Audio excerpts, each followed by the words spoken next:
السلام عليكم ورحمة الله وبركاته. أرين فكر باهان كبدا عكتو و9 دقيقة، مسلسل كنا و60 دقيقة، فيلم كنا و160 دقيقة، صلاة و5 دقيقة، جندنا وانت نلشادو جرتو، جهنمنا وسدا oo kale.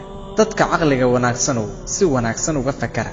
WhatsApp-ka waxaad ku leedahay 300 oo saaxiib, Facebook-gana 500 oo saaxiib, taleefanka 80 saaxiib, meelaha lagu kulmana 50 saaxiib, xilliga dhibaatadana 1 saaxiib oo kaliya, janaasadaadana waa ehelkaaga oo idil, qabrigana waa adiga oo kaliya. hala yaabin, waa sidaan nolosha adduunyada. xaqiiqo weeyaan arintani.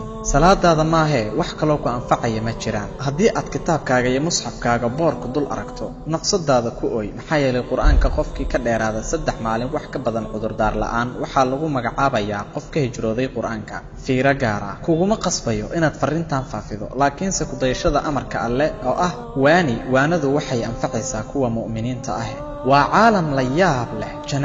janaaso ku xigto, dhimasho ku xigta. aqbaarta dhimashadu way iska soo daba dhacaysaa. hebel wuxuu ku dhintay shil gaari, mid kale cudur ayaa dilay, mid kale isagoo socda ayuu soo dhacay. dhammaantood adduunyada ayay ka tageen, ciidda hoosteedana waa lagu aasay. waxaa waajiba in maalintii aan dhimo lahaa ay imaato, adiguna maalintaad dhimo lahayd ay imaato.